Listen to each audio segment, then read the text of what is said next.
Shalom, selamat bertemu kembali anak-anak dalam kegiatan belajar mengajar kita hari ini.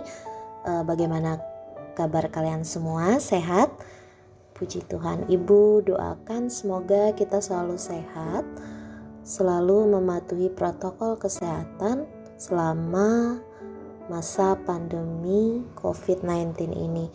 Dan juga Ibu harapkan dan tetap himbaukan kepada seluruh anak-anak Ibu untuk selalu menggunakan masker ketika keluar dari rumah, rajin mencuci tangan dengan sabun dan air mengalir, dan juga mengkonsumsi makanan yang sehat dan bergizi agar menambah daya tahan tubuh kita.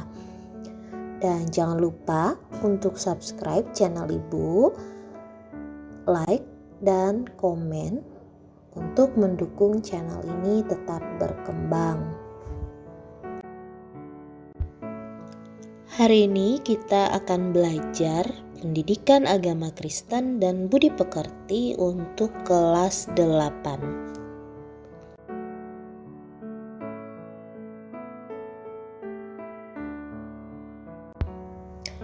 Sebelum kita memulai pelajaran kita pada hari ini, terlebih dahulu kita berdoa.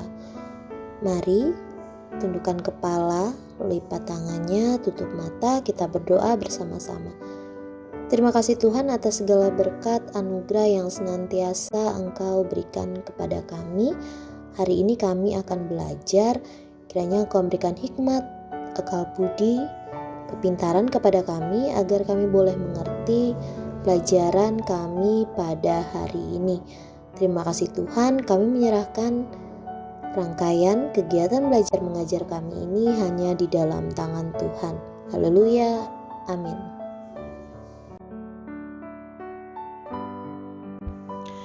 Sebelum kita masuk ke dalam pembahasan materi hari ini, terlebih dahulu Ibu akan membacakan atau menjelaskan kompetensi dasar dari pembelajaran kita. Yang pertama, mensyukuri makna hidup beriman dan berpengharapan. Yang kedua, menunjukkan sikap hidup beriman dan berpengharapan. Yang ketiga, memahami arti sikap hidup beriman dan berpengharapan. Dan yang keempat, menyajikan karya yang berkaitan dengan cara hidup beriman dan berpengharapan dalam bentuk tindakan nyata.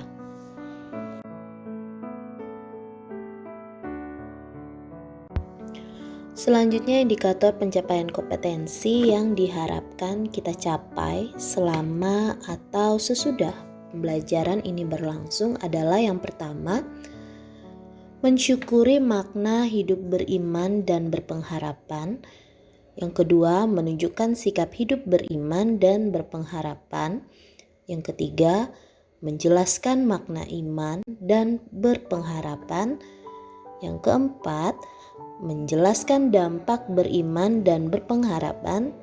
Dan yang kelima, menulis karya mengenai keteladanan tokoh-tokoh Alkitab dalam hal iman dan pengharapan.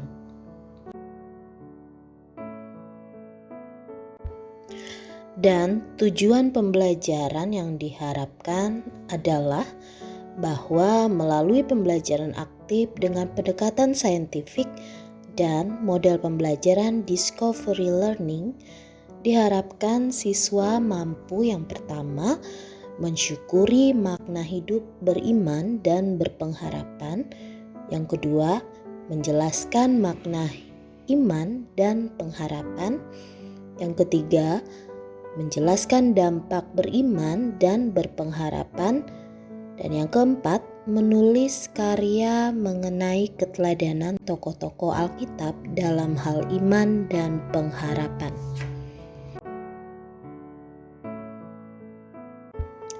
Adapun tahapan pembelajaran kita seperti biasanya terbagi menjadi 3 bagian, yaitu kegiatan pendahuluan seperti yang Ibu lakukan saat ini, Dan yang kedua, kegiatan inti untuk pendalaman materi. Dan selanjutnya yang ketiga, kegiatan penutup. Di dalamnya ada kesimpulan, penugasan, ditutup dengan doa penutup.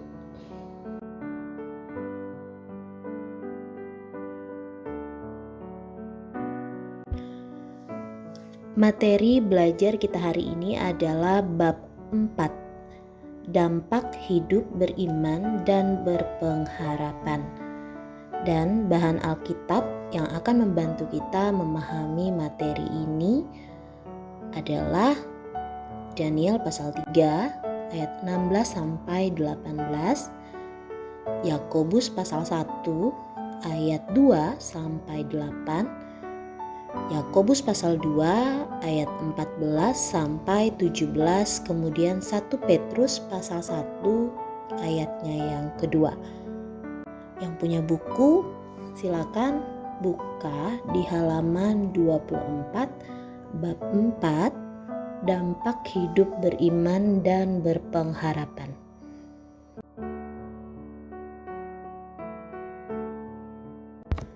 Kita akan masuk ke dalam pendalaman materi. Kita mulai belajar dari bagian yang A, memahami makna iman dan pengharapan. Coba kalian cermati gambar di samping ini. Ada sebuah perahu dengan 2 buah dayung. Dapatkah kalian menyebutkan apa fungsi dari 2 buah dayung tersebut? Iya, dayung tersebut berfungsi sebagai kekuatan yang menggerakkan perahu. Jika tidak ada dayung, maka perahu tidak akan berjalan. Fungsi iman dan pengharapan diibaratkan seperti dayung dan perahu. Tidak ada iman dan pengharapan, maka kehidupan tidak akan berjalan.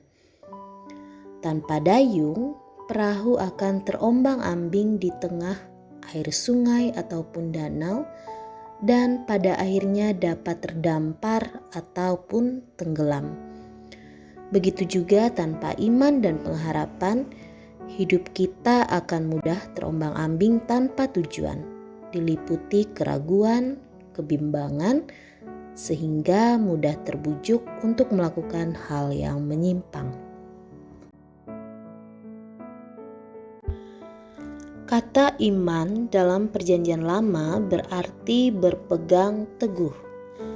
Beriman berarti berpegang teguh pada keyakinan yang dimiliki akan suatu hal, karena hal itu dapat dipercaya dan dapat diandalkan.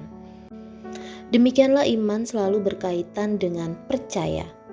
Beriman berarti kita percaya kepada Allah yang telah menyatakan diri di dalam Yesus Kristus. Menurut Dietrich dan Boland, beriman berarti mengenal dan mengetahui tentang Allah yang telah membebaskan atau memerdekakan manusia melalui Yesus Kristus.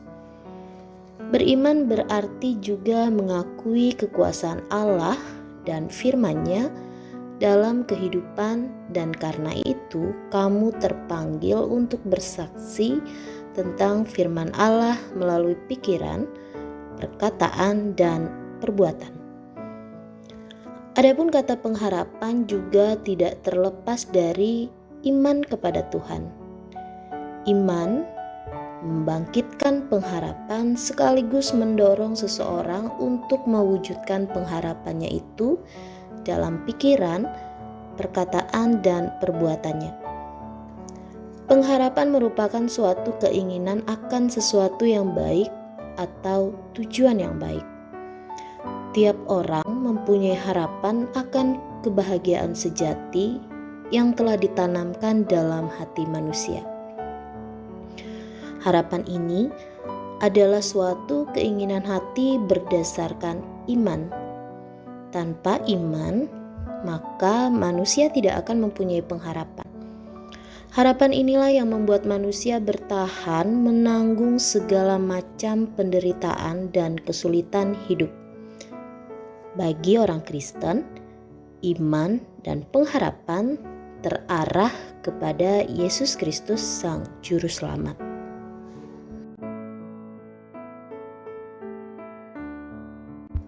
Selanjutnya bagian B, manusia yang memiliki iman dan pengharapan.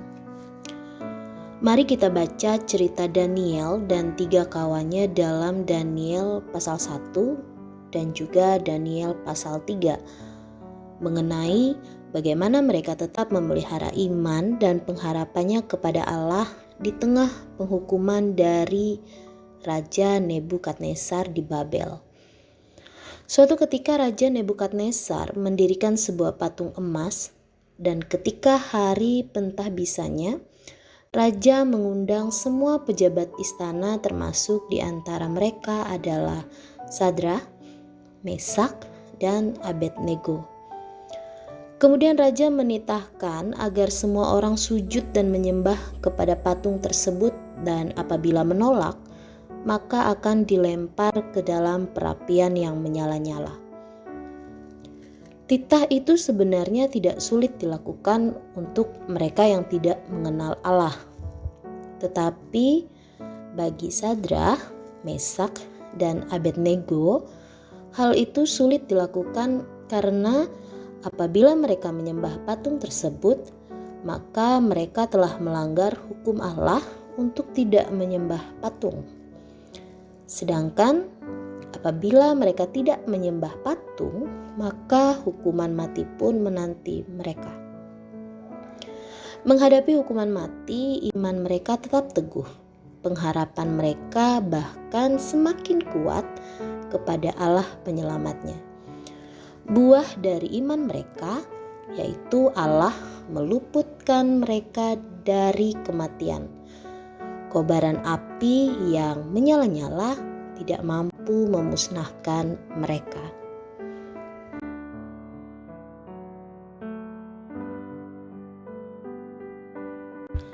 Selanjutnya kita akan masuk kepada materi bagian C, yaitu dampak hidup beriman dan berpengharapan.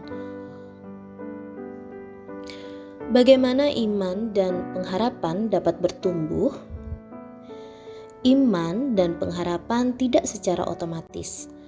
Seperti tumbuhan, ia membutuhkan pupuk, air, dan sinar matahari untuk bertumbuh, yaitu beribadah, berdoa, dan membaca Alkitab secara teratur dan terarah.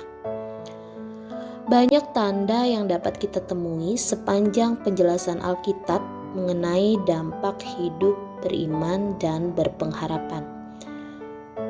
Yang pertama, tidak mengandalkan diri sendiri tetapi mengandalkan Tuhan. Setia, taat, sanggup bersukacita dalam kesesakan, sanggup bertahan dalam penderitaan, berani bersaksi, percaya segala sesuatu, memiliki pendirian yang teguh, tidak mudah terpengaruh, memiliki keyakinan yang kokoh, tidak menyesali kemalangan, memiliki sikap hati yang benar, tegar di tengah persoalan, berani menanggung resiko, tidak mengenal putus asa, berpegang teguh pada janji Allah.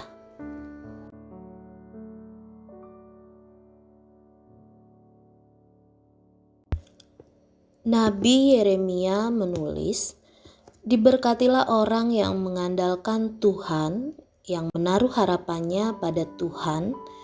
Ia akan seperti pohon yang ditanam di tepi aliran air, yang merambatkan akar-akarnya ke tepi batang air, dan yang tidak mengalami datangnya panas terik, yang daunnya tetap hijau, yang tidak khawatir dalam tahun kering, dan yang tidak berhenti menghasilkan buah." Yeremia pasal 17 ayat 7 sampai 8.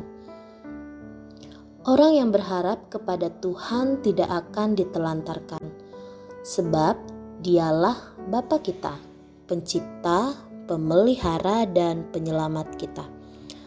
Apakah yang dijanjikan Tuhan kepada orang-orang yang berharap kepadanya?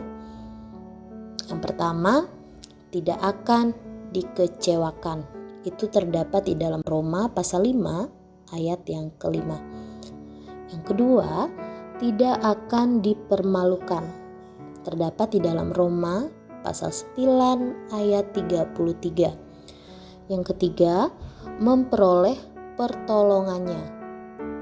Di dalam Mazmur pasal 37 ayat 24. Kemudian yang keempat, memperoleh pembelaan Allah.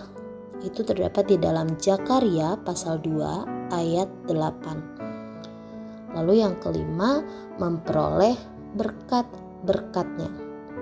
Itu terdapat di dalam Ulangan pasal 8 ayat 18 sampai 20. Selanjutnya yang keenam, memiliki jaminan hidup kekal. Itu terdapat di dalam Yohanes pasal 3 ayat 16. Yang ketujuh, memperoleh kekuatan.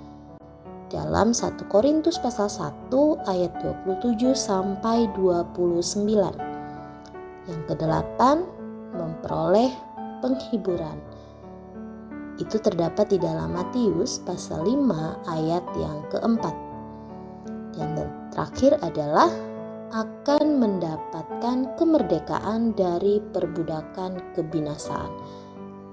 Janji tersebut terdapat di dalam Roma pasal 8 ayat 21.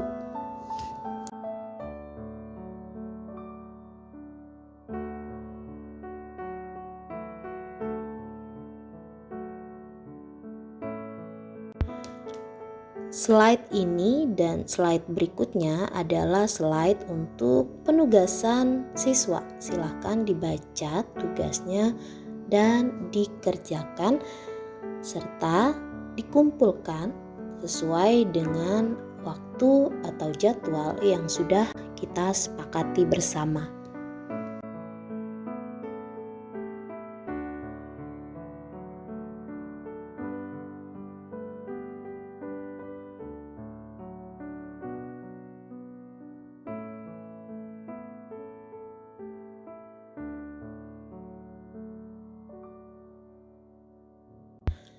Selanjutnya kita akan masuk ke dalam kegiatan penutup. Ibu akan membacakan refleksi dan kesimpulan untuk materi pada pertemuan kita hari ini. Salah satu ciri manusia yang dipanggil untuk menjadi murid Tuhan Yesus adalah beriman dan berpengharapan. Iman dan pengharapan laksana mesin yang akan menghidupkan perjalanan hidupmu. Supaya kamu bertumbuh di dalam iman dan pengharapan, maka kamu membutuhkan bimbingan dan arahan dari Allah melalui ibadah, berdoa, dan membaca Alkitab secara teratur setiap hari. Kita akan menutup pembelajaran kita hari ini dengan berdoa. Mari tundukkan kepala, lipat tangan, tutup matanya, kita berdoa bersama-sama. Terima kasih Tuhan atas anugerah, berkat dan penyertaan Tuhan sepanjang hari ini.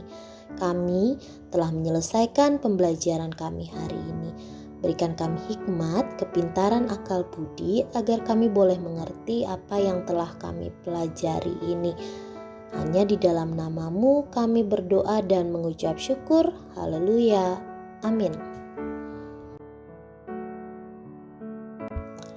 Kegiatan pembelajaran kita hari ini sudah selesai. Sampai jumpa pada pertemuan selanjutnya. Ingat, tugasnya dikerjakan dan dikumpulkan sesuai dengan waktu yang telah kita tentukan bersama.